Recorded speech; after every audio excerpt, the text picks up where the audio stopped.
You're going to learn to say your name. Let me hear you say it. What's your name? Kunta Kinte.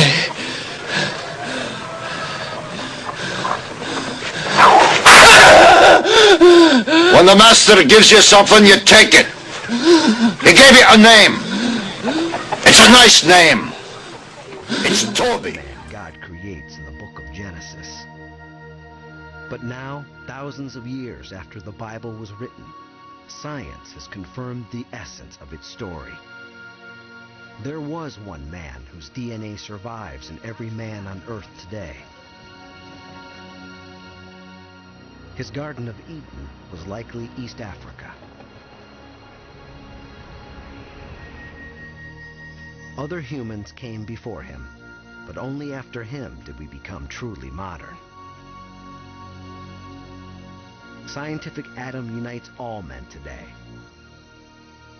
From Bono to Nelson Mandela, from Tiger Woods to David Beckham, from Osama bin Laden to the Dalai Lama. Effectively, we're all members of an extended family. We're all really cousins. And some believe that's the message of Genesis, too. Adam represents all of us, and that's what makes him important. Not Adam individually, but the fact that Adam is every individual. We are all Adam. In finding scientific Adam, the Y chromosome has not just united all men. It has found common ground between the worlds of science. All right, the overwhelming conclusion of anthropologists, in short, is that no physical features distinguishes any race. Not even a combination of traits that will do the job. We all descended from black people because humans evolved in Africa. The first people probably had dark skin. The white people of Europe descended from Africans who migrated north between 100,000 and 200,000 years ago and lost their coloring. Now remember, I pointed this out before biblically. Remember, we talked about Adam and Eve. Remember, we talked about the Garden of Eden, and we found out geographically where it was located. Now that's the Bible, and it was located where? In Africa. Ethiopia is in Africa. Egypt is in Africa, on the continent of Africa. Is that correct? Now here we're reading not from Christians per se, not from theologians per se. Now we're reading from scientists, and the scientists are more in line with the Bible than so-called Christians, because they try to make everything and everybody white. I didn't say 85. I didn't say 1985. I didn't say 1895. I said 1995, present tense. Day or two ago. In the book, The History and Geography of Human Genes by population geneticist Luca Cavalli Sforza and Paolo Minonzi and Alberto Piazza, points out that the same map, in combination with the fossil record, confirms that Africa was the birthplace of humanity and thus the starting point of the original human migration. Those findings, plus the great genetic distance between present-day Africans and non-Africans, indicates that the split from the African branch is the oldest on the human family tree, a deliberate conspiracy that was, well, you could really officially say from the 1600s, somewhere around 1600 or 1619, when the first slaves were taken off of a particular ship and slavery began here in America. And there has been a concerted effort on the part of the religionist and society hooked up together to make it appear that black people are a subhuman race of people. and therefore it is all right to enslave them, whether by chains or by economics, and keep them at the lower end of the totem pole, if you would. It's been a very concerted effort, and it's validatable, and when we get into racism, I will give you a lot of documentation on this. One of the things that has been used, of course, is to show that the white race is a superior race, and that the black race is an inferior race, and so consequently that can give people the idea that they have a right, an inalienable right, if you would, to look down on people of color.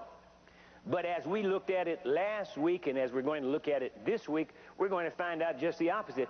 Because haven't you ever wondered, just think about this, haven't you ever wondered, what in the world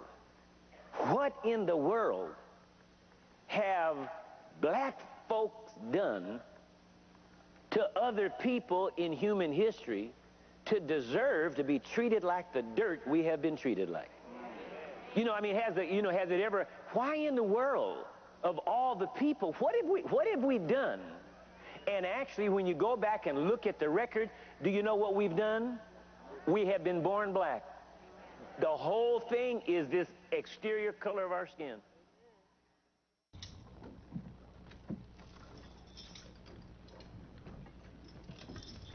We come to realize that these aliens, who only look like death, are not angry ancestors come from beyond the seas to punish us.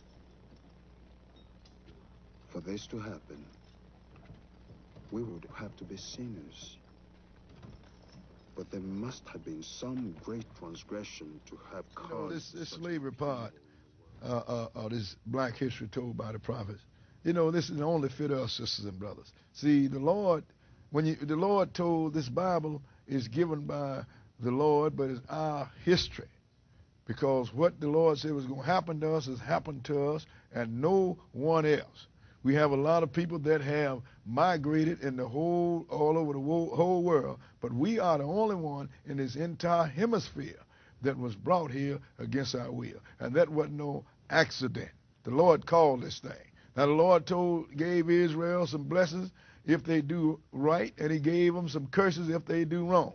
Now we're going to go into Deuteronomy the 28th chapter, and we're going to look at this. The Lord told us that before we got to the promised land the first time. And it shall come to Deuteronomy pass, 28, if thou shalt hearken diligently unto the voice of the Lord thy God, to observe and to do all his commandments, which I command thee this day, that the Lord thy God will set thee on high above all nations of the earth. Now this is what the Lord telling Israel.